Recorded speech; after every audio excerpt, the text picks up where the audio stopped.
Estos días ha saltado la noticia de que el conocido futbolista Dani Alves ha sido ingresado en prisión. ¿Pero por qué? ¿Por qué ha pasado esto? ¿Cómo puede ser que esté en prisión si todavía no se ha dictado sentencia condenatoria? Te lo explico. El principio general en España es que una persona no puede ingresar en prisión si no hay una condena en una sentencia firme que así lo imponga. Pero existen las denominadas medidas cautelares. Estas son medidas que se pueden adoptar antes de que se dicte sentencia, incluso antes de que se haga el juicio, para precisamente asegurar, en primer lugar, que se pueda continuar con el proceso, es decir, que se pueda llegar a juicio y demás, y en segundo lugar, que la sentencia, en el momento en que se dicte, se pueda ejecutar. Es decir, si se tiene que ejecutar que X persona tiene que ir a prisión, pues que esto se pueda llevar a cabo, que esa persona pueda ser efectivamente cogida y llevada a prisión, en caso de que no quiera ingresar voluntariamente. Una de estas medidas cautelares es precisamente la prisión provisional, que se concibe como una excepción a la regla general que os comentaba anteriormente de que una persona solo puede entrar en prisión si hay una sentencia firme que así lo imponga. Pero ojo, no se puede aplicar en todos los casos. Deben concurrir necesariamente varias circunstancias. En primer lugar, debe concurrir el llamado fumus boni juris, o también conocido como apariencia de buen derecho.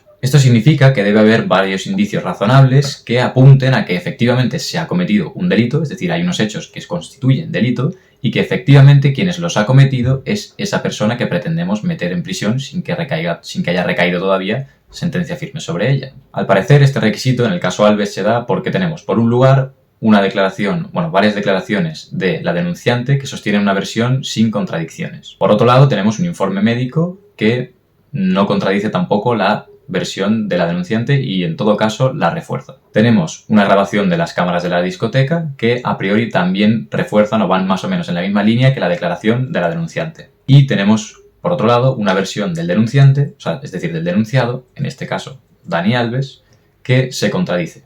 Según dicen los medios, en una declaración de unos 45 minutos respondió a las preguntas de la fiscal una versión, a las preguntas del juez otra versión y a las preguntas que le hizo la abogada de la acusación particular otra versión. Por lo tanto, en 45 minutos llegó a contradecirse hasta en 3 ocasiones. Y los hechos contados por la presunta víctima encajan en un delito contra la libertad sexual. Por tanto, de momento hay indicios razonables de que lo que se ha cometido es un delito y que efectivamente quien lo cometió fue Dani Alves. Y en segundo lugar debe haber periculum in mora, que en el caso de la prisión provisional debe concretarse en que haya peligro de que concurran algunos de los riesgos siguientes. En primer lugar, riesgo de fuga. En segundo lugar, riesgo de destrucción de pruebas. Y en tercer lugar, riesgo de que vuelva a delinquir, bien sea contra la presunta víctima o bien sea contra otras personas. En este caso, según me consta, se ha entendido que concurre riesgo de fuga.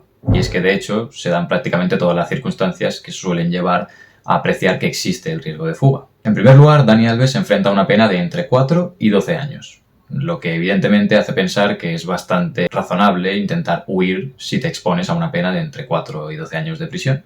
En segundo lugar, no tiene arraigo en España, es decir, no tiene ningún vínculo social, económico, familiar que le dificulte demasiado salir de España. Además, tiene una alta capacidad económica. Al parecer está cobrando actualmente 300.000 euros al mes y además es sabido por todos que viene de jugar en la élite del fútbol europeo y del fútbol mundial, con lo cual viene de varios años, muchos años, de cobrar varios millones de euros al año. Lo que hace que por dinero se pueda permitir perfectamente salir de España y afincarse en cualquier otro país. Además, no reside en España, sino que reside en México, lo cual hace pensar que tiene bastante facilidad para irse precisamente al país donde ya reside, que es México. Y por último, su país de nacimiento, Brasil, que podría ser otro destino bastante probable al que el jugador podría marcharse. Esto, en caso de que Alves, por tanto, decidiera irse a Brasil, que es una de las posibilidades, dificultaría mucho el hecho de que las autoridades españolas pudieran traerlo de vuelta para que fuera juzgado aquí en España. Por todo ello, y de acuerdo con la ley, la jueza ha entendido que es muy probable que Dani Alves huya de este país y por lo tanto lo ha metido en prisión provisional a efectos de lo que comentaba al inicio del vídeo.